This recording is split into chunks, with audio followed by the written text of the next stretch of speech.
आज हम स्टार्ट कर रहे हैं एक नया chapter, that is sources of energy. Okay,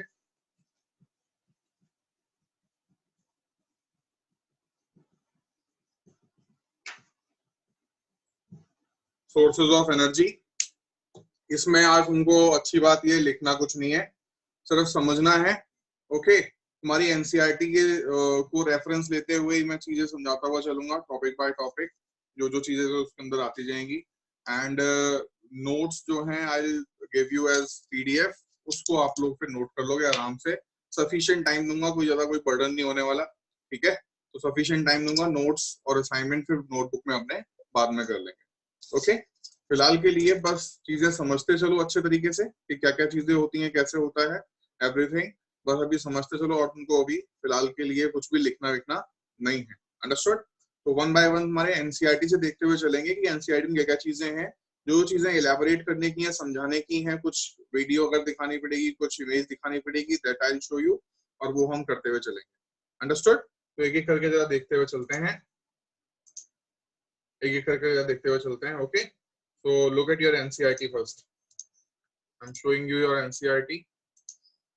तो NCERT में what you have is sources of energy. Energy हम जानते हैं कि it is basically ability to do work, जो भी काम हम कर सकते हैं in the physical world, that is because of energy. Okay, कुछ कुछ एग्जांपल्स उन्होंने एनर्जी के दिए हुए हैं। जैसे एक हमारे पास एनर्जी होती है, if we drop a plate from height, the potential energy of the plate is converted mostly to the sound energy when it hits the ground. Energy जो है वो कंजर्व होती है नेचर में।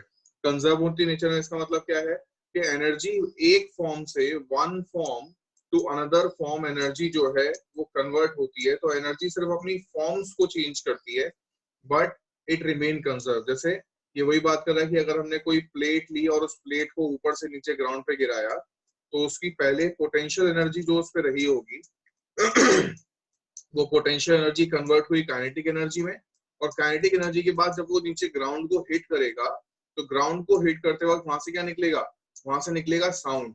और उस साउंड एनर्जी के अंदर, sound is also form of energy, तो उस साउंड एनर्जी के फॉर्म में फिर वो एनर्जी हमारी एज वेस्ट हो जाएगी, निकल जाएगी। So that is the thing कि एनर्जी जो है कंजर्व होती है, और एनर्जी सिर्फ अपनी फॉर्म्स कन्वर्ट करती है from one form to another. Got it?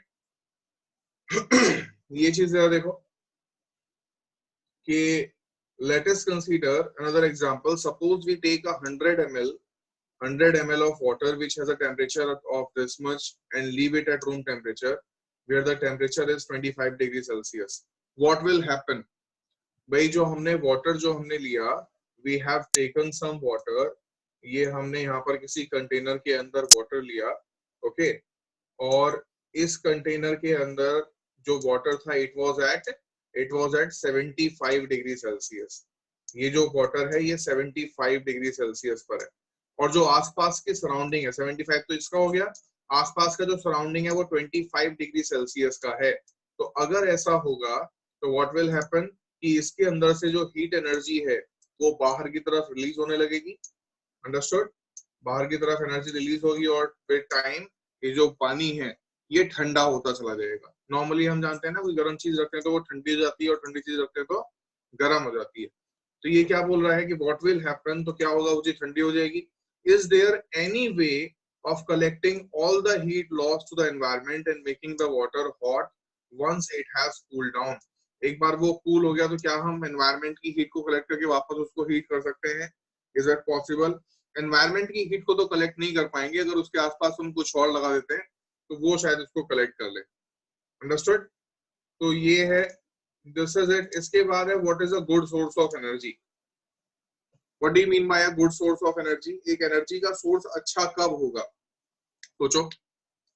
What is a good source of energy? तो एक गुड सोर्स ऑफ एनर्जी के अंदर कुछ कैरेक्टरिस्टिक्स होने चाहिए। क्या कैरेक्टरिस्टिक्स होने चाहिए गुड सोर्स ऑफ एनर्जी के, गुड सोर्स ऑफ एनर्जी के अंदर, वो जरा देखो। तो एक गुड सोर्स ऑफ एनर्जी के अंदर, गुड सोर्स ऑफ एनर्जी के अंदर first of all it should release a good amount of energy, good amount of energy per unit mass. तो ये काफी अच्छा good amount of energy per unit mass per unit mass, ठीक है। तो हम बेसिकली यहाँ पे गुड सोर्स ऑफ एनर्जी या good source of good fuel की बात कर रहे हैं बेसिकली, ओके। तो एक अच्छा फ्यूल वो होगा जो कि रिलीज करेगा एक good amount of energy per unit mass. मतलब हम अगर 1 किलोग्राम ले लें तो 1 किलोग्राम जो है वो कितनी ज्यादा एनर्जी रिलीज कर रहा है, right. so that is known as calorific value also। तो वो चीज उसकी हाई होनी चाहिए, right.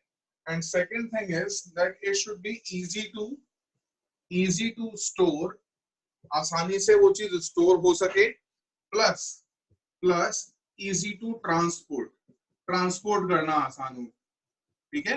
Easy to use and easy to transport. और क्या कैरेक्टरिस्टिक होना चाहिए? और कैरेक्टरिस्टिक होना चाहिए कि इट शुड बी चीप, जितना सस्ता होगा उतना बेटर है। एंड चौथा होना चाहिए कि it should produce less pollution, तो पॉल्यूशन कम करे। तो ये हमारे एक अच्छे फ्यूल के कुछ कैरेक्टरिस्टिक्स होते हैं। बात समझ आई? इसके बाद हम आगे देखें तो एनसीईआरटी के अंदर क्या गिवन है, जस्ट लुक एट दिस। तो ये चीजें गिवन थी। What is the good source of energy? तो गुड सोर्स ऑफ एनर्जी क्या होता है? Muscular energy for carrying our physical work, electrical energy for running various appliances, chemical energy for cooking food और running a vehicle, all come from some source. तो क्या क्या source होना चाहिए? After going through ये एक्टिविटीज के मैंने इनको पढ़ लेना, राइट। और what is a good source of energy, good fuel, ये सब तो हो जाएगा, नॉट अ प्रॉब्लम। आगे देखते हैं conventional sources of energy. conventional sources of energy. So what do you mean by conventional source? बात समझो। conventional मतलब जब कभी भी एक टर्म हमको मिल जाएगी, जब कभी भी एक टर्म यहाँ पर हमको मिलेगी कन्वेंशनल। कन्वेंशनल का मतलब क्या होता है? कन्वेंशनल सोर्स ऑफ एनर्जी तो चलो बात की बात है, इसको बाद में देखेंगे। फिलहाल के लिए हमको ये इस वर्ड का समझना है, कन्वेंशनल का मतलब क्या होता है। कन्वेंशनल का मतलब ये है कि जो चीज हम ट्रेडिशनली पहले से फॉलो करते आ रहे हैं, बहुत हम यूज्ड टू हो चुके हैं उस चीज की, तो उस चीज के लिए, तो दैट इज कन्वेंशनल सोर्स। तो कन्वेंशनल सोर्स ऑफ एनर्जी क्या होता है? कन्वेंशनल सोर्स ऑफ एनर्जी वो सोर्सेज हैं जो हम बहुत पुराने टाइम से यूज कर रहे हैं और बहुत कॉमनली यूज होता है। जैसे हमारा पेट्रोल हो गया, डीजल हो गया, कोल हो गया, है ना।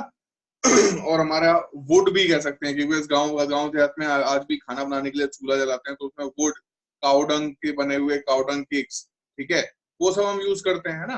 तो वो सब क्या है? कन्वेंशनल सोर्स ऑफ एनर्जी हैं, जिनका यूज हम बहुत पुराने टाइम से लगातार करते आ रहे हैं, ओके। तो that is conventional sources of energy. Conventional sources of energy के अंदर हमारा क्या क्या चीजें इंक्लूड होती हैं, तो let's have a look at that. देखो, कन्वेंशनल सोर्सेज ऑफ एनर्जी के अंदर हमारा आता है fossil fuels. Fossil fuel, fossil fuel क्या होता है? What do you mean by fossil? First,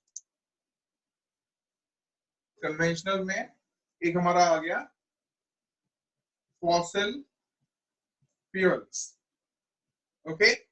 fossil का मतलब क्या होता है? फॉसिल का मतलब, लुक एट दिस। तुम लोग सब ठीक हो, लेकिन हमारी जो डेफिनेशन है ना, it is very basic, but अभी तो 2-3 लोगों ने जिन्होंने बताई definition. Dead and decaying matter से होता है, ये बात ठीक है। बहुत पुराने रिमेन्स होते हैं, ये बात ठीक है। बट फॉसिल का बेसिकली में क्या मतलब है? फॉसिल फ्यूल पे जाने से पहले हम समझेंगे कि फॉसिल का मतलब क्या होता है। Fossil is something which tells us about some organisms existing in the ancient time, है ना। कुछ एंशियंट टाइम के अंदर जो ऑर्गेनिजम्स एग्जिस्ट करते थे, बहुत millions and billions of years पहले जो एग्जिस्ट करते थे एनिमल्स, उनके बॉडीज डिकम्पोज हो गए। डिकम्पोज होने से क्या हुआ? डिकम्पोज होने से हुआ ये कि उनकी जो बॉडी थी उसके अंदर कार्बन का परसेंटेज कंसंट्रेट होता चला गया। अब कार्बन का परसेंटेज कंसंट्रेट होता चला जाएगा तो उसको, यानी हाइड्रोकार्बन्स बढ़ते चले जाएंगे, बाकी सब चीजें जो वाटर एंड ऑल था वो सब डिके हो गया। तो जब वो चीजें बढ़ती चली जाएंगी तो it will eventually turn into a fossil fuel.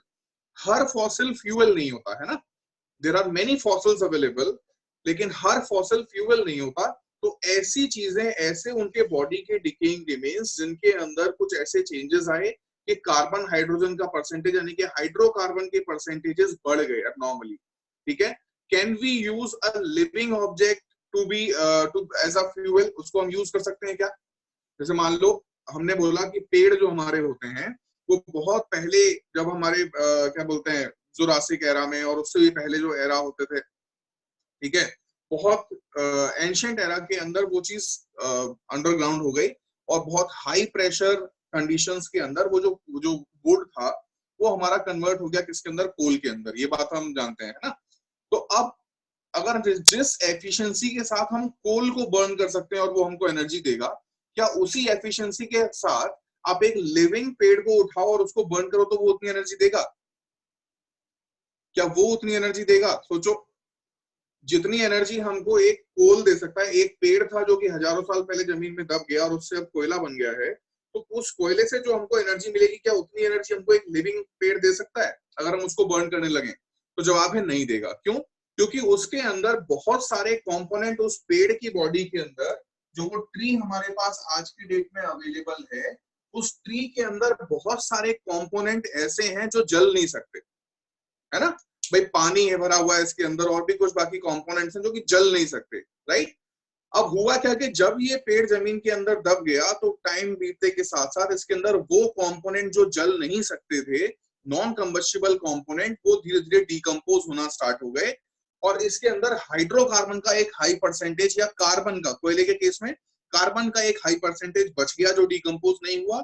और अगर हम उनकी बात करें, जो सी के अंदर जो हमारे डेड एनिमल्स थे, उनके अंदर मतलब एक हाइड्रोकार्बन कंपोनेंट, एनिमल्स का हाइड्रोकार्बन कंपोनेंट बच गया काफी सारा, और प्लांट्स का कार्बन का कंपोनेंट काफी सारा बच गया और बाकी डिके हो गया, राइट? तो उस केस में वो कन्वर्ट हो गए फॉसिल फ्यूल्स के अंदर। Every fossil is not a fuel, understood? तो फॉसिल फ्यूल मतलब ये चीज होते हैं। तो हम बोलेंगे कि बहुत एंशिएंट टाइम के अंदर कुछ चीजें जो जमीन के अंदर दब गई और उनके एंशिएंट रिमेन्स हमको मिलते हैं, उनके डिकम्पोज होने से हाइड्रोकार्बन या कार्बन का परसेंटेज उनके अंदर इंक्रीज हो गया, and that increase percentage make that fossil a fuel. Understood everyone? Clear everyone? Okay, so this is our fossil fuel. अब बात करते हैं कि फॉसिल फ्यूल के अंदर कुछ कैटेगरीज आती हैं। In fossil fuel we have coal, in fossil fuel we have petroleum, right? In fossil fuel we have natural gas also, right? LPG and all those things, they are all fossil fuels, understood? एक एक करके जरा सबकी बात करते हैं कि कोल, petroleum, CNG, LPG, ये सब क्या क्या होते हैं, कहाँ से मिलते हैं, एंड एफिशिएंसी क्या है, एंड ऑल। तो वो सब बात करते हैं। कुछ कुछ जिसमें मैं तुमको इंटरेस्टिंग चीजें बताता चलूंगा, which are not in your syllabus obviously, लेकिन थोड़ा याद करने में, समझने में ना थोड़ा इंटरेस्टिंग लगेगा, तो मजा आएगा पढ़ने में। ओके, तो first thing we have is coal. सबसे पहले हम बात करते हैं कोल की। कोल कहाँ पे मिलता है? वेयर डू वी फाइंड कोल? हाँ भाई, हमको कोल कहाँ पे मिलता है? वेयर डू वी फाइंड कोल, बताओ। फॉसिल फ्यूल्स में लाइमस्टोन आता है बेटा। लाइमस्टोन जलता नहीं है ना। Limestone is calcium carbonate. Calcium carbonate burn नहीं होता, you can not use it as a fuel. Okay, right. Coal ore नहीं होता बेटा, कोल ओर नहीं होता शशांक, कोल ओर नहीं होता है। In coal mine, obviously coal mine जिसको हम बोलते हैं, कोल माइन क्या होता है? एक अंडरग्राउंड हमारे पास काफी डेप्थ के अंदर एक जगह है जहां से हम उस कोयले को निकालते हैं, अंडरस्टूड? यहाँ पर हमारे पास कोल था और इस कोल को हम यहाँ से डिग करके अंदर जमीन में इसको खोदते जाएंगे और वहां से निकालेंगे। In India most of our coal lies in which state? Can anyone tell me? India में सब बहुत ज्यादा कोल जो है वो कौन से स्टेट में लाई करता है? हाँ, सबसे ज्यादा जो रिच नेचुरल रिसोर्सेज वाला हमारा स्टेट है दैट इज झारखंड। झारखंड के अंदर हमारे जो झारखंड के अंदर भी है और कुछ कोल माइंस हमारी कर्नाटका के अंदर है। तो ये दो पर्टिकुलर रीजन्स हमारे हमारे कंट्री के अंदर। तो हमारे कंट्री के अंदर दो रीजन, एक यहाँ वाला और एक यहाँ वाला। These are the two reasons जहां पर बहुत ज्यादा अमाउंट ऑफ कोल हमको मिलता है, ठीक है। अब कोल जो है वो बहुत अलग अलग टाइप का, डिफरेंट डिफरेंट टाइप का कोल होता है, ठीक है। उस कोल की क्वालिटी डिसाइड करती, इस बात पे डिसाइड होती है कि उसके अंदर कितना परसेंटेज ऑफ कार्बन है। ज्यादा परसेंटेज होगा तो अच्छा कोल है, कम परसेंटेज ऑफ कार्बन है तो बेकार कोल है। इंडिया वाला, और ये डिसाइड कैसे होगा, तो मैंने आपको क्या बताया था कि जब फॉसिल फ्यूल बनता है, यानी कि प्लांट जब कन्वर्ट होगा कोल के अंदर, तो धीरे धीरे उसके अंदर क्या होगा, परसेंटेज ऑफ कार्बन बढ़ता चला जाएगा। अंडरस्टूड? अभी क्या बताया कि परसेंटेज ऑफ कार्बन बढ़ता चला, जैसे जैसे टाइम बीतता जाएगा परसेंटेज ऑफ कार्बन बढ़ता चला जाएगा। तो इसका मतलब जो कोल पुराना है, जो बहुत पुराना कोल है, वो उतना अच्छा कोल होगा। जो नया कोल है उसकी क्वालिटी थोड़ी सी खराब होगी। तो इंडियन कोल जो है उसमें most of the coal is a new coal, बहुत नया कोल है, तो उसकी क्वालिटी जो है वो काफी खराब होती है as compare to the other coals we want. That is the reason. इसका आगे एक बहुत इंटरेस्टिंग चीज बताऊंगा जिसका इंडिया को नुकसान होता है काफी, ठीक है। देखो, तो ये बात समझ आई फिलहाल कि कोल हमको अंडरग्राउंड चीजों से मिलता है। कोल की क्वालिटी डिसाइड होती है इस बात पे कि उसमें कार्बन का परसेंटेज कितना है। जितना ज्यादा कार्बन का परसेंटेज होगा उतना बेटर कोल है, और कार्बन का परसेंटेज कब होगा, जितना पुराना कोल उतना ज्यादा कार्बन परसेंटेज। Understood everyone? अब इसके बाद हम आगे देखते हैं कि कोल को निकालते कैसे हैं। अब कोल को निकालने का ना अलग अलग तरीके होते हैं। कुछ लोग क्या करते हैं, कोल को निकालने के लिए, जो इंडिया में हमारे जो टेक्निक यूज होती है कोल को निकालने के लिए, दैट इज नोन एज, यहाँ पे कोल बेड है, यहाँ पे हमारा इसको बोलते हैं कोल बेड, जहाँ पर हमको कोयला मिलने वाला है। तो in India what we do is कि हम यहाँ पर क्या करते हैं, ओपन कास्ट माइनिंग बोलते हैं उसको। आपने कभी देखा होगा, बड़े बड़े गड्ढे खोद देते हैं यहाँ पर, ऐसे इसको डिग करते चले जाएंगे ऐसे, जब तक हमें कोल बेड तक पहुंच नहीं जाते, और फिर उसमें ट्रक जाते हैं वो घूम घूम के नीचे कोयला लाने के लिए, है ना। इसको बोलते हैं ओपन कास्ट माइनिंग। तो ये ओपन कास्ट माइनिंग जो है ये बहुत ही डेंजरस होता है। This open cast mining is very dangerous. क्यों? क्योंकि इसको ओपन में कर रहे हैं तो यहाँ से पॉल्यूशन बहुत ज्यादा होता है। A lot of pollution is caused by this open cast mining. मैं ट्राई करता हूँ अगर तुमको मैं इमेज दिखा पाऊँ open cast.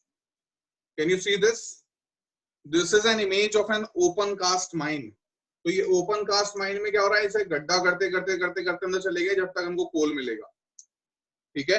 And it is very very dangerous, क्योंकि ये आसपास की जो लैंड होती है उसको भी खराब करता है, एंड पॉल्यूशन भी बहुत ज्यादा करता है। बिकॉज यहाँ से जब माइनिंग करेंगे, जितनी भी धूल उड़ेगी वो सारी की सारी धूल कहाँ जाएगी, वो सारी की सारी धूल बाहर के एनवायरमेंट में जाएगी, और उसको बहुत ज्यादा पॉल्यूट करता है। In India we use this method, okay. और यहाँ पर और भी कुछ इमेजेस हैं, if you want to C.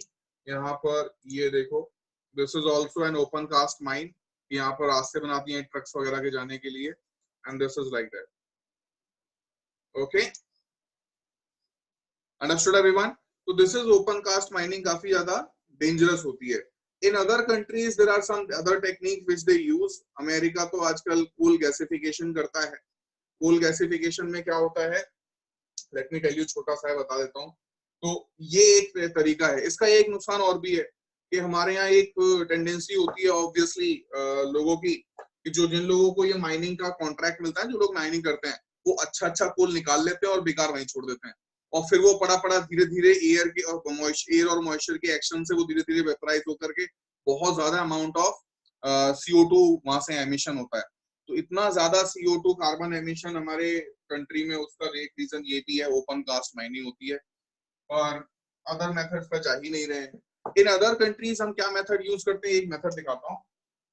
This is not for exam purpose obviously, but just के एक चैप्टर में इंटरेस्ट आ जाए, मैं तुम लोगों को बता रहा हूँ कि यहाँ से मान लो वापस वही कोल बेड था, ठीक है। इंडिया वालों ने क्या किया, इसको खोद खोद के नीचे गहरा बनाया और इसमें से निकाल लिया। Shashank is asking, it may take a lot of time to dig a such deep. Obviously बहुत टाइम लगता है इतना गहरा जाने में, लेकिन वो गहरा जाते जाते कोल निकालते जाते हैं। इस कोल बेड की ना थिकनेस बहुत होती है, तो धीरे धीरे इस कोल बेड के अंदर भी ऐसे ऐसे ऐसे ऐसे धीरे धीरे जाते जाएंगे, तो वो लगातार कोयला निकालते जाते हैं और गहरा गहरा डिग करते जाते हैं, ओके। तो हम अदर कंट्रीज की बात करें, तो अदर कंट्रीज में like US, what US does, वो यहाँ से बोर करेंगे, जैसे हम बोरिंग करते हैं ना पानी निकालने के लिए, तो वैसे एक बोर करेंगे, यहाँ से बोर करके वो इस कोल बेड के ऊपर, इस कोल बेड में वो यहाँ से डालते हैं स्टीम, स्टीम डालते हैं और कुछ कैटलिस्ट डालते हैं, कुछ केमिकल डालते हैं। उस केमिकल, वो यहाँ पे फिर केमिकल रिएक्शन होती है। केमिकल रिएक्शन होने के बाद में यहाँ से जो है गैसियस फॉर्म में CO प्लस H2 निकल जाता है, CO प्लस H2। और वो इस CO प्लस H2 का यूज करते हैं क्या बनाने में, इस CO प्लस H2 का वो यूज करते हैं टू मेक मीथेनॉल। और मीथेनॉल से गाड़ियां चलती हैं, हम जानते हैं methanol is a very good fuel. Methanol या इथेनॉल बना लेंगे, उससे वो गाड़ी चला सकते हैं, उससे वो अपने थर्मल पावर प्लांट चला सकते हैं, बहुत सारी चीजें चला सकते हैं। अंडरस्टूड? तो अब ये इतना बढ़िया क्यों है, क्योंकि मीथेनॉल अगर बर्न भी होगा तो मीथेनॉल बर्न होने से पॉल्यूशन नहीं होता है इतना, तो ये काफी एफिशिएंट है, पॉल्यूशन नहीं होता है। Understood? But this method they use हम नहीं कर रहे हैं, क्योंकि हमारी गाड़ियों में अभी इतनी एफिशिएंसी नहीं है कि वो मीथेनॉल पे चल सके। तो this was about the coal. तो कोयले की कहानी ये है। अंडरस्टूड? कोयले में हमने क्या क्या जाना, कहाँ पे कोयला मिलता है, अच्छा कोयला क्या होता है, पुराना कोयला ज्यादा बढ़िया होता है, उसमें मोर अमाउंट ऑफ कार्बन होता है, नए कोयले में कम होता है। इंडिया का कोयला मोस्टली न्यू है। And what method we use, open cast mining बोलते हैं, गड्ढा खोदते जाते हैं, that we use in India. एक नुकसान बताता हूँ जो मैं तुमको बोल रहा था, a very interesting thing is, जो आयरन का ओर होता है, आयरन का ओर, कोई बताएगा what is the name of ore of iron? Anyone? Dev is asking sir India में क्यों नहीं यूज करते। इंडिया में यूज ना करने के दो रीजंस हैं। पहली बात तो रीजन ये है कि पुराने टाइम में जो कॉन्ट्रैक्ट दिए गए हैं ना, उन कॉन्ट्रैक्ट के अंदर लिखा होता है कि आप कौन सा मेथड यूज करोगे। तो जिनको पुराने कॉन्ट्रैक्ट मिल गए हैं वो ऑलरेडी यूज कर रहे हैं, तो वो न्यू मेथड को अडॉप्ट नहीं करना चाहते, क्योंकि अडेप्टेबिलिटी इतनी अच्छी होती नहीं है। हम चाहते नहीं है कि नए मेथड में जाए, पुराने से काम चला है तो क्यों करें। दूसरी बात, हम इसलिए नहीं कर सकते, अगर हम मिथेनॉल बना भी लेंगे तो हमारी गाड़ियों में वो एफिशिएंसी नहीं है कि मिथेनॉल यूज कर पाए, और मिथेनॉल का मतलब इतनी ज्यादा एफिशिएंट कन्वर्टिंग हमारे पास प्लांट्स नहीं। तो दैट इज द रीजन कि हमने कुछ मजबूरी भी है और कुछ नीयत भी नहीं है, दोनों बातें। ओके, सो नेक्स्ट हम बात करते हैं आयरन का ओर। बताना जरा क्या होता है आयरन का ore? Anyone? If you know, anyone? What is the ore of iron? Ore of iron is hematite, मालूम है? हेमेटाइट। तो अब हेमेटाइट जो ओर है, ये ओर इंडिया में one of the largest reserve इस ओर का इंडिया के अंदर है। आयरन ओर हमारे पास बहुत सारा है, भर भर के। लेकिन तब भी कई बार हमको स्टील जो है वो बाहर की कंट्री से इंपोर्ट करना पड़ता है। हम इतना आयरन प्रोडक्शन, इतना स्टील प्रोडक्शन नहीं कर पाते, इतना हमारे पास आयरन ओर है। सोचो क्यों? बिकॉज इस हेमेटाइट में से, ओर में से आयरन को अलग करने के लिए, इस ओर में से स्टील बनाने के लिए एक स्पेशल तरह का कोयले की जरूरत होती है, जिसको हम बोलते हैं कोकिंग कोल। बहुत हाई परसेंटेज होता है कार्बन का इसके अंदर। तो ये वाला कोल अपने यहाँ नहीं मिलता, तो हमको ये कोल इंपोर्ट करना पड़ता है। अब बाहर से इंपोर्ट करोगे महंगा पड़ेगा, तो उसकी बजाय हम क्या करते हैं, ओर को बाहर भेज देते हैं और स्टील वहां से ले लेते हैं। अगर बाय चांस हम किसी कंट्री के साथ ऐसा कॉन्ट्रैक्ट कर पाए, या हमारे अपनी कंट्री में कहीं पर कोकिंग कोल हमको मिल जाए, तो देन तो पूरे वर्ल्ड में हमसे ज्यादा स्टील कोई नहीं प्रोड्यूस कर पाएगा। समझ आ रही है बात? तो ये this is a very drawback कि हमारा जो कोल है वो काफी नया है, पुराना कोल नहीं है। अंडरस्टूड? तो ये हमारा बात हुई कोल की, बात यहाँ पर खत्म। राइट, नेक्स्ट हम बात करते हैं पेट्रोलियम की। Next we will talk about petroleum. Petroleum कैसे बनता है? How was the petroleum formed? Anyone? Petroleum mostly बनता है वाटर बॉडीज के अंदर। और अगर वाटर बॉडीज भी नहीं, कई बार होता है कि अंडरग्राउंड भी हमको पेट्रोलियम मिल गया, तो वहां पर एनिमल्स के जो डिकेइंग होते हैं, एनिमल के डिके होने से हाइड्रोकार्बन का कंटेंट बढ़ गया।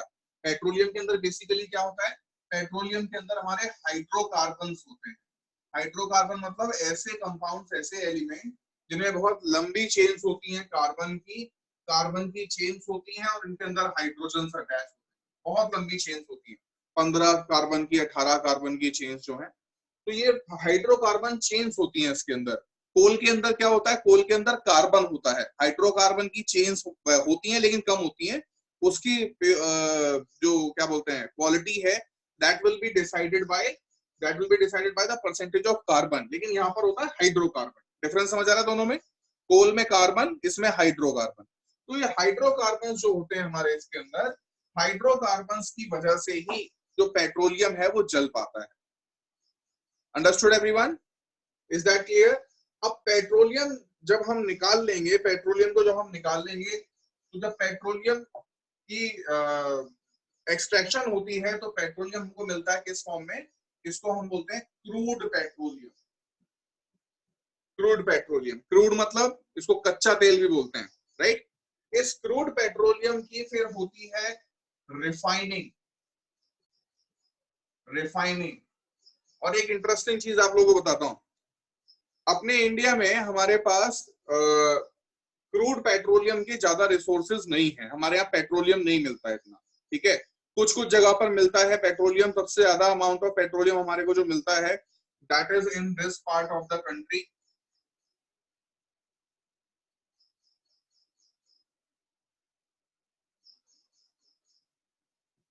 That is in this part of the country, यहाँ पर at this place and at this place. यहाँ पर ये जो गल्फ है ना एक बीच में, यहाँ पर हमको इस गल्फ के अंदर, ये गल्फ बोलते हैं इसको, खाड़ी बोलते हैं, तो इन जगहों पर मतलब around Gujarat there are some petroleum resources भी है, ठीक है? गुजरात के आसपास हमारे पास पेट्रोलियम के रिसोर्सेज हैं।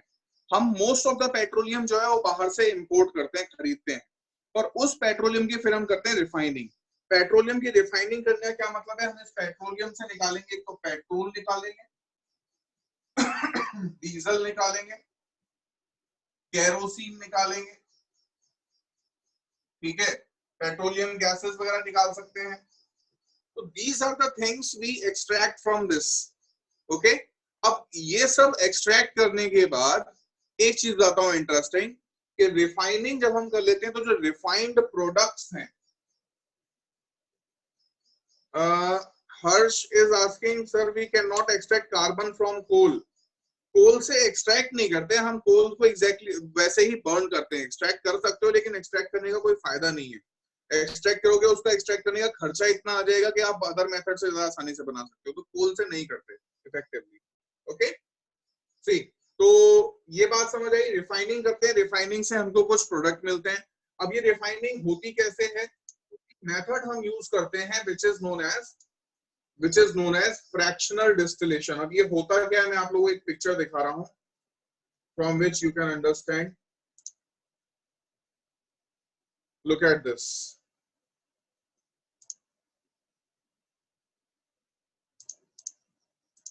Look at this picture.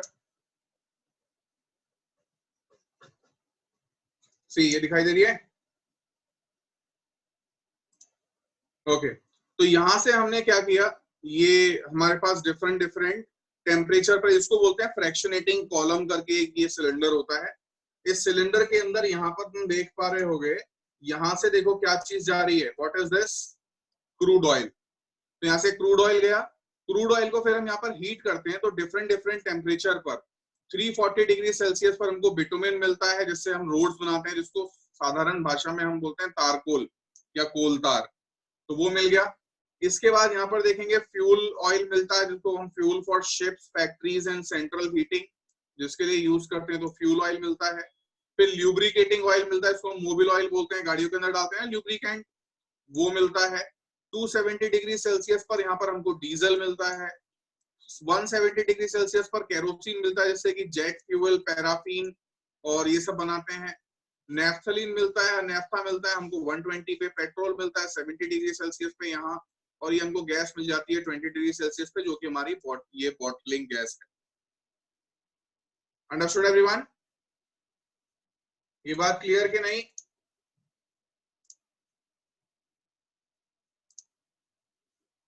Okay, so you can take a screenshot of it if you want. Just a minute.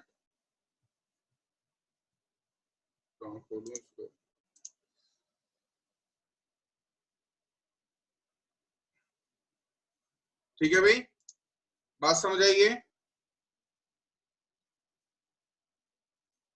इसका स्क्रीनशॉट ले लो ताकि बाद में थोड़ा समझने में आसानी रहेगी।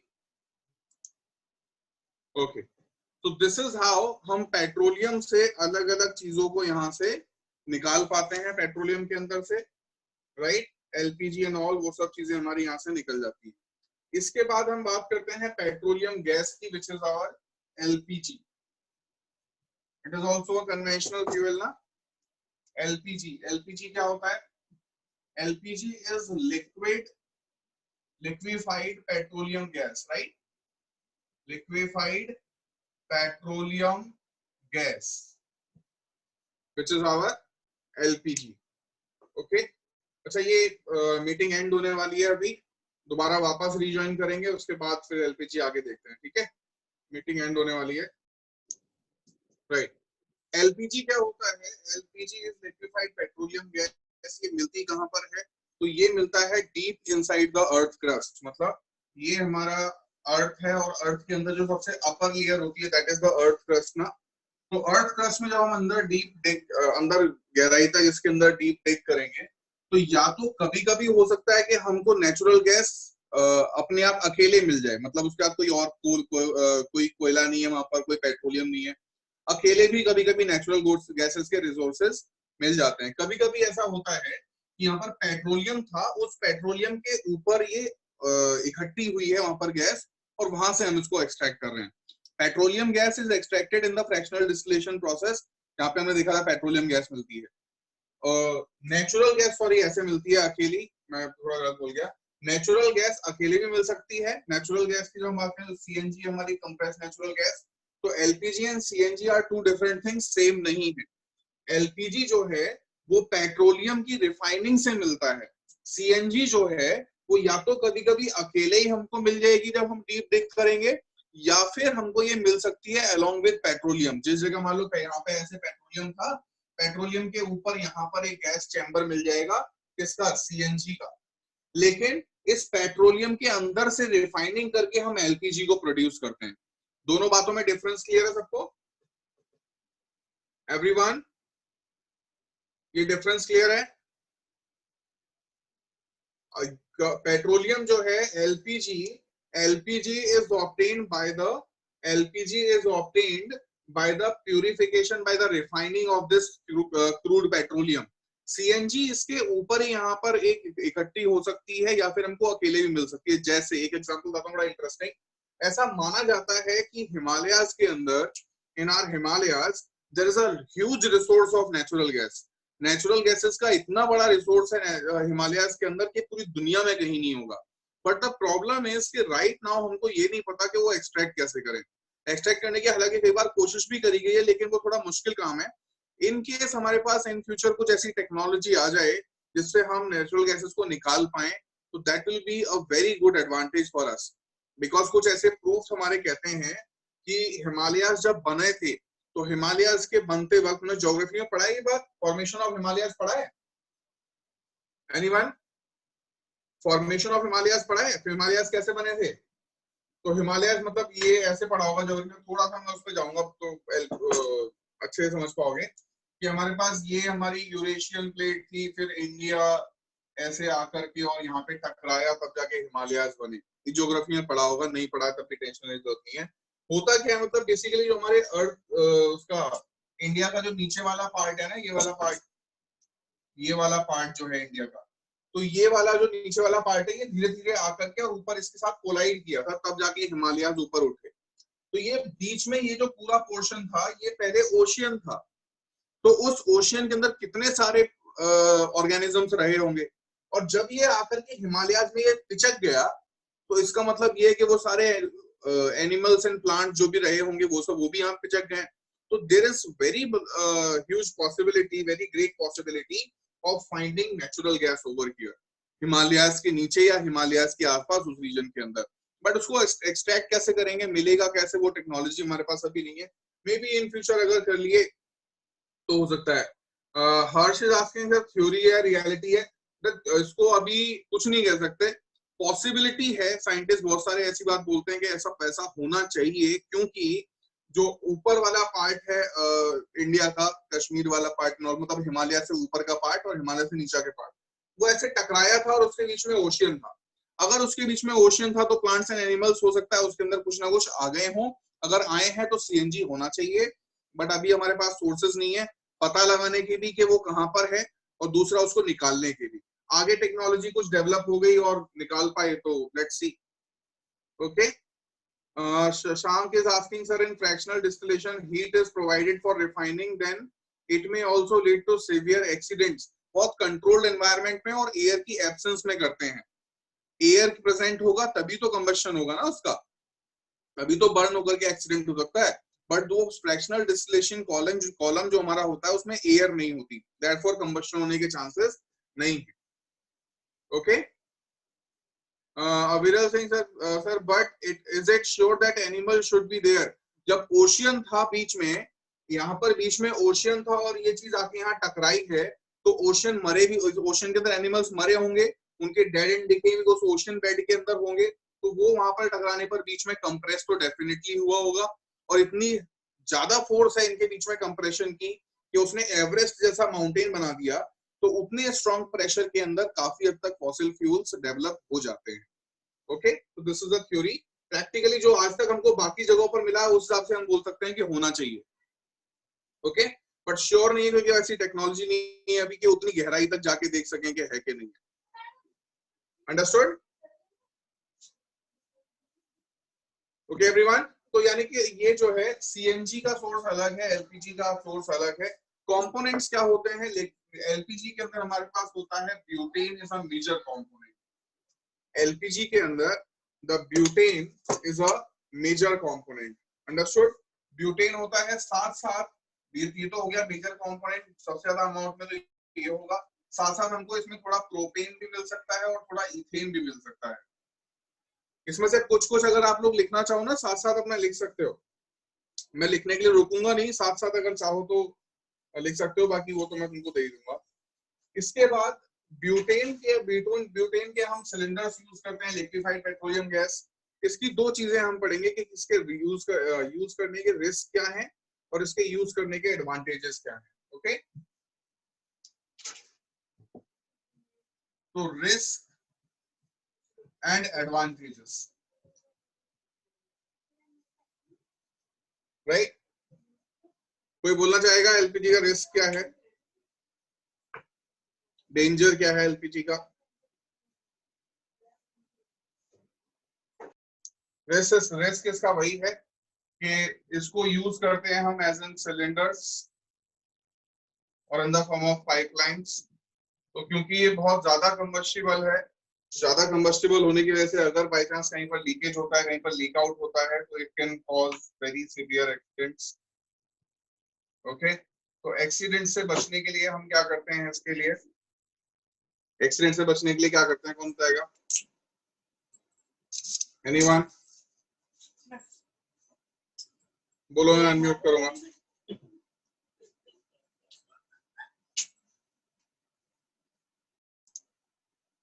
तुम बोल रहे हो it produces less pollution. Less pollution नहीं, मतलब मैं पूछ रहा हूँ कि ऐसा हम क्या करते हैं, इस रिस्क को रिमूव करने के लिए क्या करते हैं, इस रिस्क को कम करने के लिए क्या करते हैं? रिस्क को कम करने के लिए, इस रिस्क को कम करने के लिए we add something which produces a smell. तो एक स्मेल इसमें हम प्रोड्यूस करते हैं कि अगर बाई चांस कहीं से लीक आउट होता है तो हमको ये पता चल जाए। Therefore we add something in it, जिससे कि हमको एक स्मेल मिल जाती है। जो एलपीजी की जो स्मेल होती है, it is not the smell of butane, it is the smell of that compound which is added in the LPG, so that हम ये पता लगा सकें कि जो एलपीजी है वो कहीं से रिलीज हो रही है, कहीं से लीक आउट हो रही है या नहीं हो रही है। Got it? तो दैट इज द थिंग। उसके बाद एडवांटेज क्या है? तो एडवांटेज ये है कि इससे बहुत एलिमेंट नहीं है बच्चे, स्मेल के लिए कंपाउंड होता है, ठीक है? स्मेल के लिए कंपाउंड यूज करते हैं, that is not required for you.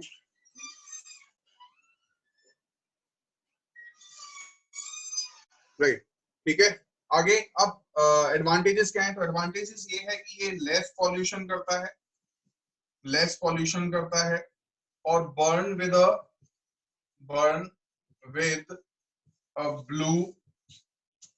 Blue non सूटी flame. Non-sooty flame. Do you understand what is a sooty flame? High calorific value है, ठीक बात है। और नॉन सूटी फ्लेम मतलब सूट क्या होता है, व्हाट इज में suit, the suit is the black thing. अगर हम कोई मान लो कैंडल ले लें, तो कैंडल को जब बर्न करोगे, तो इसके ऊपर एक कभी स्पून लगा के देखना, कोई मटेरियल लगाते हैं, यहाँ पे ब्लैक ब्लैक जम जाता है ना। तो वो ब्लैक जो होता है, ब्लैक जो जमता है, उसी को हम बोलते हैं सूट। तो जिसमें सूट नहीं है, दैट इज अ नॉन सूटी फ्लेम। तो ये जो है नॉन सूटी फ्लेम देता है।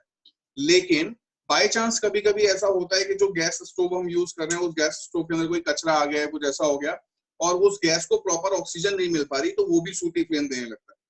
अंडरस्टूड? इट्स नॉट लाइक कि ऑलवेज ही ये सूटी फ्लेम देगा, नॉन सूटी फ्लेम देगा। कभी कभी सूटी फ्लेम हो जाती है अगर ऑक्सीजन की सप्लाई कहीं ना कहीं से ब्लॉक हो गई। तो दिस वाज अबाउट एलपीजी। ठीक है, नेक्स्ट हम बात करते हैं सीएनजी की। सीएनजी में बस क्या था, ज्यादा कुछ था नहीं। सीएनजी का कंपोनेंट देख लेते हैं कि सीएनजी जो होता है, सीएनजी कंप्रेस नेचुरल गैस, इसको हम बोलते हैं compressed natural gas. This is our CNG. तो सीएनजी के अंदर क्या होता है, सीएनजी का मेजर कंपोनेंट है मीथेन, और हमारे बायोगैस जो होती है उसका भी मेजर कंपोनेंट यही होता है ना। बायोगैस का भी मेजर कंपोनेंट ये होता है। तो उसमें मीथेन होती है विद सम, थोड़ा सा इसके अंदर हमारा क्या क्या होता है थोड़ा सा इसमें हमारा with some ethane and propane, ये दोनों गैसेस भी इसके अंदर मिलती है। Got it? तो this is the major component of natural gas. बनता कैसे है, तो ये भी वैसे ही बनता है जैसे हमारे बाकी गैसेस बनती है कि जो dead and decaying vegetable and animal matter था, उससे जो गैसेस प्रोड्यूस होती हैं, उनमें से एक गैस हमारी मीथेन है। वो काफी कंडीशन में जब स्टोर हो जाती है, तो that forms CNG. Clear everyone? Clear? तो ये हमारा यहाँ तक एलपीजी सीएनजी जो है खत्म। Viral is saying, sir, if oxygen supply is low, then color changes to yellow from blue, right? अगर हमारा जो ऑक्सीजन सप्लाई है वो लो होगा, तो कलर जो है ब्लू से वो येलो हो जाएगा। दैट्स व्हाई अगर कभी तुम्हारा गैस स्टोव येलो कलर की लाइट दे रहा है, येलो कलर की फ्लेम दे रहा है, देन यू शुड नो कि इसके अंदर कुछ कचरा आ गया, उसको साफ करने की जरूरत है। Got it? ये है। देन एडवांटेजेस क्या है, तो एडवांटेजेस के ये हो सकते हैं कि इसकी जो कैलोरीफिक वैल्यू है वो काफी हाई है, पॉल्यूशन कम करता है, और जब ये बर्न होता है तो कुछ पॉइजनस गैसेस प्रोड्यूस नहीं करता। जैसे कि हमारे जो फॉसिल फ्यूल बर्न होते हैं, तो दे प्रोड्यूस नाइट्रोजन के ऑक्साइड, सल्फर ऑक्साइड्स, जो कि काफी हार्मफुल होते हैं, और वो एसिड रेन तक भी करते हैं। आगे देखेंगे इनके डिसएडवांटेजेस के अंदर। सो इज दैट क्लियर और नॉट? बाकी नोट्स में मिलेगा तो उसमें पढ़ लेना। फिलहाल के लिए इतना डिस्कशन मेरे ख्याल से काफी है। अंडरस्टूड? ये था। अब एक चीज है कि फॉसिल फ्यूल्स में जितनी भी चीजें हमने पढ़ी, फॉसिल फ्यूल्स को यूज करते वक्त हमको कुछ प्रिकॉशंस रखने चाहिए दिमाग में। क्या प्रिकॉशंस है, ये बहुत बचपन से पढ़ते आ रहे हैं, इसमें क्या क्या चीजें होता है कि फॉसिल फ्यूल जो है, बहुत ऐसा नहीं कि लगातार आप यूज करते चले जा रहे हो बिना रोक टोक, तो वो बहुत जल्दी खत्म हो जाएंगी। और क्योंकि उनको बनने के लिए बहुत ज्यादा thousands and millions of years लगते हैं, देयरफॉर उनको दोबारा ऑब्टेन कर पाना इज नॉट पॉसिबल प्रैक्टिकली। वो अपने आप ही बनते हैं। तो क्योंकि हमारे पास फॉसिल फ्यूल्स लिमिटेड हैं, तो उनका लिमिटेड यूज करना चाहिए एंड ऑल दीज थिंग, वो सब पढ़ लेना। इसमें कुछ ज्यादा मुझे समझाने वाली चीज नहीं लगती, इसको सब अच्छी तरह से जानते हैं, राइट? तो that was about fossil fuel. अभी तक का यहाँ तक clear? Shashank is saying, sir, but in case of candle there is no blockage of O2। That blockage of O2 नहीं होता, लेकिन जो हमारा क्या बोलते हैं, वैक्स है, जो वैक्स होता है कैंडल के अंदर, उस वैक्स के अंदर इतने बड़े बड़े मॉलिक्यूल्स होते हैं कि वो पूरी तरह से कंबशन उनका नहीं हो पाता। ठीक है, जैसे अभी हमने बात करी, इसमें तो एलपीजी सीएनजी वगैरह में ब्यूटेन होता है। ब्यूटेन मतलब ये चीज, तो ब्यूटेन तक तो ठीक है, ये बात हो गई। लेकिन जो वैक्स होता है, उसमें कार्बन की चेन जो होती है, it is more than 17 carbon. Wax के अंदर 17 कार्बन से ज्यादा लंबी चेन होती है। तो जब इतनी बड़ी बड़ी चेन्स होती हैं, तो भले ही ऑक्सीजन सप्लाई प्रॉपर है, लेकिन तब भी उसका कंबशन पूरी तरह से नहीं हो पाता। वो पार्शियली जलता है और पूरी तरह से कंबशन उसका नहीं हो पाता। दैट्स व्हाई जो उसकी फ्लेम है वो येलो होती है। ओके? जबकि इनमें तो चेन तो छोटी थी, इसके अंदर देखा जाए या फिर नेचुरल गैस में देखा जाए तो बहुत छोटी चेन है, तो ये प्रॉपर ऑक्सीजन सप्लाई में कंप्लीट कंबशन हो जाता है। लेकिन वैक्स का नहीं हो सकता क्योंकि उसकी चेन बहुत बड़ी होती है. Okay. Harsh is asking sir does the blue means complete combustion? Yes, जितना जितना ब्लूइश होगा उतना कंप्लीट कंबशन हो रहा है. बिल्कुल. और ये ब्लू और इसका क्या चक्कर है, इसका भी एक रीजन बता देता हूँ. चलो, ये टॉपिक आया है तो लुक एट दिस. हमारा विबग्योर होता है, जानते हैं सब? विबग्योर जानते हैं? 7 कलर्स होते हैं, है ना? तो विबग्योर के अंदर रेड कलर की एनर्जी सबसे कम होती है और वॉयलेट की एनर्जी सबसे ज्यादा होती है. तो जितना ब्लूइश पार्ट में रहेगा उसका मतलब more amount of energy release हो रही है. जितना ये येलो ऑरेंज रेड वाले पार्ट में रहेगा उतना lesser amount of energy release हो रही है. तो this is less energy and this is more energy. Understood? Clear everyone? तो ये हमारा ब्लू और येलो का वो फंडा है. तो हम मानते हैं कि जितना कंप्लीट कंबशन होगा उतनी ज्यादा अमाउंट ऑफ एनर्जी हमको मिलेगी, तो वो प्योर है, थोड़ा ब्लूइश रीजन के अंदर आएगा. Okay. Tanishka is saying sir like zones of candle flame. क्या मैं समझा तुम्हारी बात? विरल सिंह सर, तो ग्रीन इज न्यूट्रल. न्यूट्रल कुछ नहीं होता, मतलब कंपैरिजन में है कि जितना ब्लू की तरफ होगा उतना मोर एनर्जी, इतना जितना रेड की तरफ होगा उतना लेसर एनर्जी. ठीक है. Are there green flames? Green flames होती हैं, लेकिन ग्रीन फ्लेम्स हमको फॉसिल फ्यूल्स में नहीं मिलेंगी. वो अपना 11th में करोगे. बहुत सारे पीरियोडिक टेबल के अंदर एलिमेंट्स हैं जो कि अलग अलग कलर की फ्लेम देते हैं. वो एक डिफरेंट थिंग है, उसको हम 11th में करेंगे. ठीक है. कनिष्का इज सेइंग सर इसमें भी ब्लू येलो रेड जोन्स होते हैं. किस में बात कर रहे हो बच्चे? इसमें एलपीजी वाले में बात कर रहे हो? कैंडल के अंदर हाँ जोन्स हो सकते हैं, डेफिनेटली हो सकते हैं. ठीक है. बट वो एक डिफरेंट स्टोरी है, उसको फिर कभी देखेंगे. फिलहाल के लिए हम चलते हैं हमारे पावर प्लांट्स के ऊपर कि इलेक्ट्रिसिटी कैसे जनरेट होती है पावर प्लांट्स के अंदर, पावर प्लांट क्या होते हैं, कैसे काम करते हैं. तो that we will talk about. ठीक है. Power plants. Power plants. ठीक है. पावर प्लांट्स में इलेक्ट्रिसिटी कैसे जनरेट होती है वो समझो. तो इलेक्ट्रिसिटी जनरेट करने का पावर प्लांट्स के अंदर एक ही तरीका है. There is no second method. बाकी सब तो उसके कंपोनेंट्स हैं. एक तरीका है सिंगल, उसको आप कैसे भी कर लो, करना वही है. वो क्या करना है? एक हमारे पास डिवाइस होता है which is known as a dynamo. एक हमारे पास डिवाइस है which is known as a dynamo. इस डायनामो के अंदर ये सेंट्रल इसका एक एक्सल रहता है और इसके ऊपर यहाँ पर कुछ हम फेंस लगा देते हैं लाइक दिस. और इसको घुमाना है. डायनामो कैसा दिखता है मैं आप लोगों को दिखा देता हूँ, जरा पिक्चर दिखा देता हूँ, ज्यादा बेटर क्लियर हो जाएगा.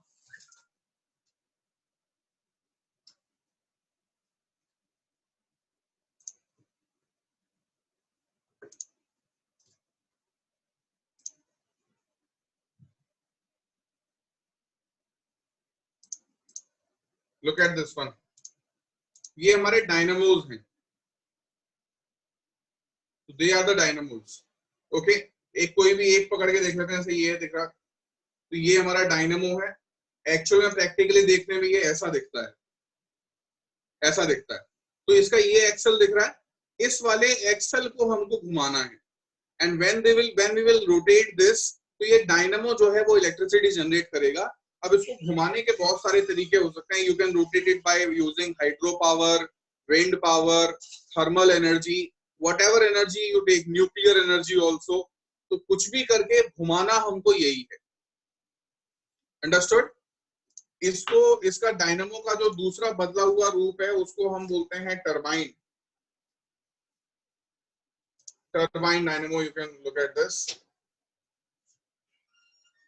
तो ये तो डायनामो ही है. जो बड़े बड़े टरबाइन होते हैं वो कुछ ऐसे दिखाई देते हैं. You can look at this. ये पर्सन कितना स्मॉल दिख रहा है इसके आगे. ये बहुत बड़े बड़े डायनामोज भी इसके अंदर होते हैं. ओके. ये लिख कौन रहा है इस पे? अंडरस्टूड? तो दीज आर द डायनामोज. तो बेसिक फंक्शन क्या है कि हमको ये डायनामो जो है ये रोटेट कराना है. कुछ भी करो इसको रोटेट कराओ. तो इसको रोटेट कराने के लिए हम किस किस चीज का यूज करते हैं वो जरा समझना। सबसे पहले बात आती है थर्मल पावर प्लांट की। थर्मल पावर प्लांट, तो थर्मल पावर प्लांट के अंदर हम क्या करते हैं, हमारे पास होता है कोल, ठीक है। कोल को हमने बर्न किया, कोल को बर्न किया तो वहां से क्या प्रोड्यूस होगी, हीट। और उस हीट से हम क्या करेंगे, उस हीट से हम करेंगे, हीट को हम हीट देंगे हम किसको, वाटर को। और वाटर फिर क्या हो जाएगा, वाटर की होगी बॉइलिंग, बॉइलिंग होगा, उससे प्रोड्यूस होगी स्टीम। स्टीम को हम इकट्ठा करके क्या करेंगे, प्रेशर क्रिएट करेंगे। उस प्रेशर्ड स्टीम को जब हम डालेंगे हमारे डायनामो के ब्लेड पर, तो वो जो डायनामो है वो ये यहाँ से इसका रोटेशन होगा, रोटेशन होगा तो यहाँ से हमको इलेक्ट्रिसिटी मिल जाएगी। If you want to draw this you can make it. इस टरबाइन पे डालने के बाद जब ये टरबाइन घूमेगा, तो टरबाइन घूमने के बाद जो स्टीम निकलेगी, बाकी जो बचा हुआ है वो स्टीम फिर क्या हो जाएगी, स्टीम विल देन कंडेंस, और फिर वो स्टीम कन्वर्ट हो जाएगी किसमें, वाटर में। फिर उसको वापस हम यहाँ भेज करके ये साइकिल कंटिन्यू कर सकते हैं। ओके, एक मैं इसका इमेज दिखा देता हूँ प्रैक्टिकली क्या इमेज होती है।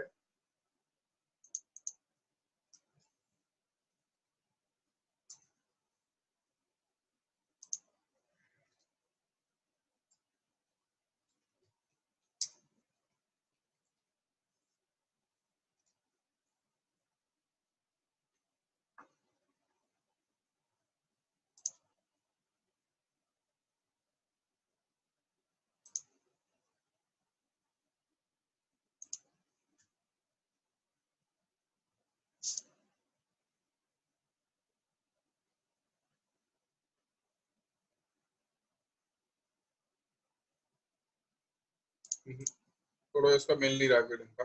हो गया, ये हो गया, डन एवरीवन, क्लियर है भाई। अब देखो थर्मल पावर प्लांट के अंदर ये हो गया कि हम यहाँ से इस तरह से हीट देंगे और यहाँ से वाटर देंगे, ये काम हो जाएगा। अब दूसरी बात, एक ना न्यूक्लियर पावर प्लांट जो होता है उसके अंदर भी यही काम होता है। कैसे, जैसे अभी तो हमने कोल को बर्न किया, हीट मिली और उससे ये घूम गया। न्यूक्लियर पावर प्लांट का भी बेसिक फंक्शन यही है कि हमने न्यूक्लियर मटेरियल ले लिया, यहाँ पर न्यूक्लियर मटेरियल, न्यूक्लियर मटेरियल का जो है रेडियो एक्टिविटी से उसका ब्रेकडाउन होता है, उसका यहाँ पे ब्रेकडाउन होगा जिसको हम बोलते हैं फिशन, ब्रेकडाउन होगा, वो टूटेगा, टूटने पर हीट मिलेगी, हीट से पानी गर्म करेंगे और यही पूरा प्रोसेस। तो न्यूक्लियर पावर प्लांट भी जो है वो इसी तरह से काम करते हैं। Okay, Tanishka is asking sir इस प्रोसेस को एक बार करने से कितनी एनर्जी प्रोड्यूस होती है, that depends upon the capacity of this turbine. वो अलग अलग केसेस में अलग अलग होगा, कभी सर्च करके देखना कि जो पावर प्लांट्स होते हैं हर एक पावर प्लांट की अलग अलग कैपेसिटीज होती है, ठीक है। दैट डिपेंड्स कि ये डायनामो कैसा है हमारा। Okay, Dave is asking sir this process is same for all energy which we are used for rotating। हाँ, ये वाला प्रोसेस जो है ये टरबाइन ये तो घूमेगा ही घूमेगा, ये तो सबके लिए कॉमन है। ओके, तो ये न्यूक्लियर वाला ये हो गया। विंड और हाइड्रो इलेक्ट्रिक बताता हूं अभी, ये डन एवरीवन। इसके बाद बात करते हैं विंड एनर्जी की या हाइड्रो इलेक्ट्रिक की, दोनों में से कोई भी देख लो। हाइड्रो इलेक्ट्रिक देख लेते हैं।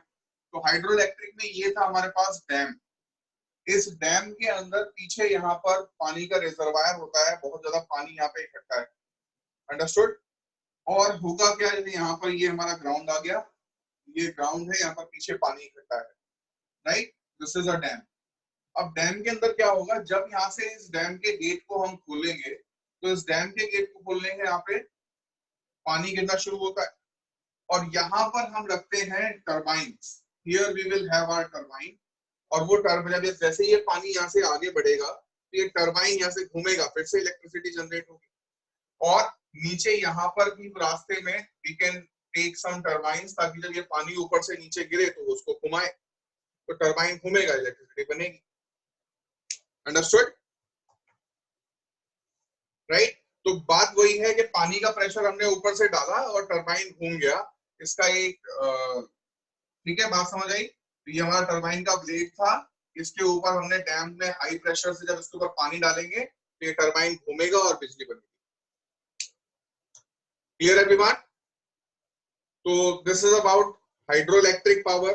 हाइड्रोइलेक्ट्रिक पावर के बाद में नेक्स्ट हम बात करते हैं किसकी? विंड एनर्जी की। तो विंड एनर्जी में क्या होता है कि हम इस तरह से अपना, ये था हमारे पास कोई विंड मिल, यहाँ पे भी पीछे एक डायनमो तो लगा ही हुआ है और ये डायनमो अटैच है एक ये फैंस के साथ।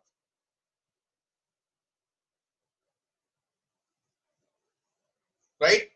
तो जब ये घूमेगा, जब ये विंड चलेगी और विंड से ये घूमेगा, तो घूमने पर भी यहाँ से क्या चीज होगी? ये डायनमो के जो है, डायनमो रोटेट होगा एंड फिर यहाँ से इलेक्ट्रिसिटी प्रोड्यूस कर सकते हैं। तो this is about wind energy. बात समझ आई? करना वही है, डायनमो को घुमाना है। Any how you rotate it, तो करना वही है। But wind energy is not successful over at all places. यहाँ पर क्या प्रॉब्लम आती है? विंड की एक पर्टिकुलर स्पीड और एक पर्टिकुलर डायरेक्शन आपको पता होनी चाहिए, तभी आप उसको बना सकते हो, अदरवाइज नहीं बना पाओगे। अंडरस्टूड? विंड की एक पर्टिकुलर स्पीड यहाँ पर होनी चाहिए, तभी ये घूमेगा। तो this was about different different types of power plants. Okay, एक बार आप लोग की एनसीईआरटी देख लेते हैं कि हमने क्या क्या कर लिया है। एक बार just we look at NCERT.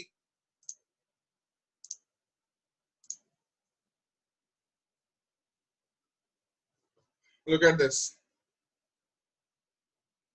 तो ये था good source of energy. Fossil fuel हमने तो काफी डिटेल में कर लिया, फॉसिल फ्यूल क्या होता है। ठीक है, आफ्टर दैट आगे बढ़ते हैं। ये सब ये वही है, पावर प्लांट कैसे काम करते हैं, ऑल दिस थिंग्स। वही वही चीज है कि यहाँ पे स्टीम डाली, स्टीम से डायनेमो घूमेगा, वहां से फिर इलेक्ट्रिसिटी बनेगी। Thermal power plant we have done, thermal power plant कैसे काम करता है।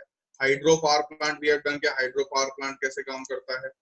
ओके, एंड ये हाइड्रो पावर प्लांट का एक डायग्राम हो गया कि इस तरह से ये टरबाइन घूमेगा। आफ्टर दैट इम्प्रूवमेंट्स, ये बायोमास अभी करना है, ये हमने नहीं किया है अभी, अभी ये बचता है, ये रह गया है कन्वेंशनल सोर्सेज ऑफ एनर्जी में। Next we have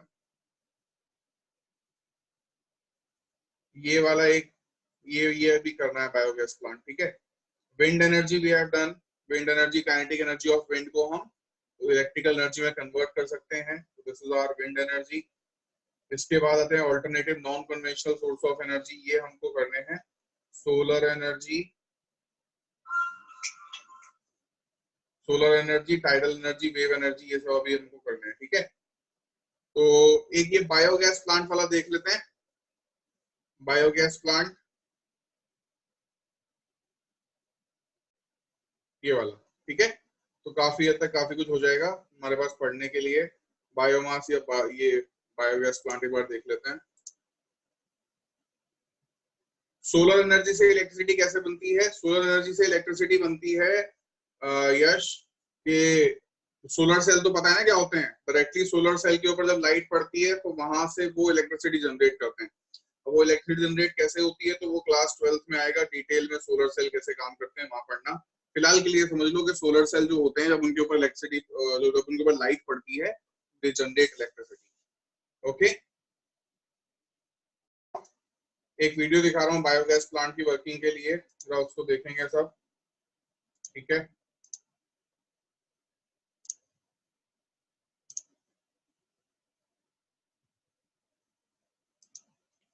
Working of biogas plant.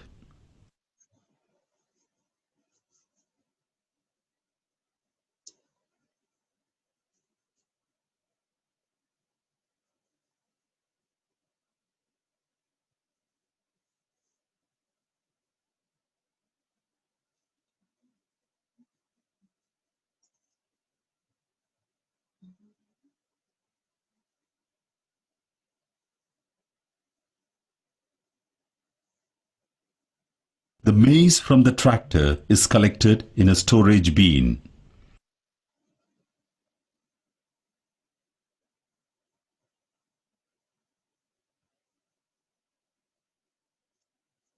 The storage bin is fitted with a hydraulic belt which continuously feed the maize to the conveyor belt. The liquid manure, important substrate, is mixed with the maize in the blending pump. The pump is fixed with rollers.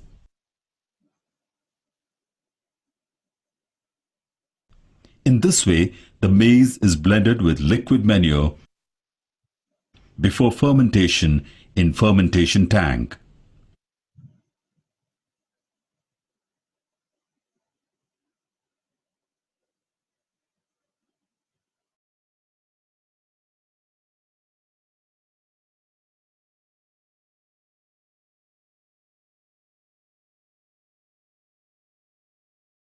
Now, the liquid waste is heated with hot water at 70 degrees Celsius in a tubular heat exchanger using a counter current process.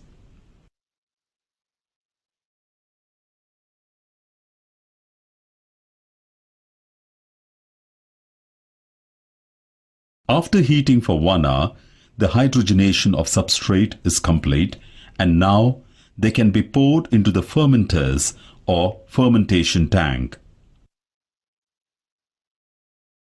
The substrate here is continuously stirred in order to prevent formation of layers of material.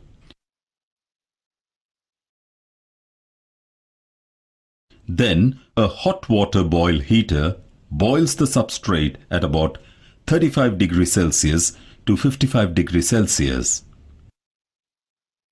In order to accelerate the formation of methane on average, substrate is in the fermenter for about 30 days before it is filled in another fermenter for a further 30 days to complete the gas formation process.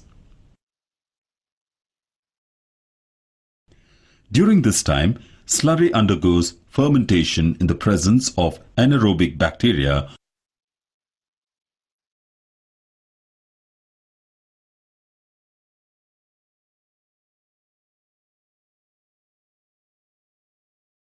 with a gradual evolution of biogas, which starts collecting in the dome-shaped space.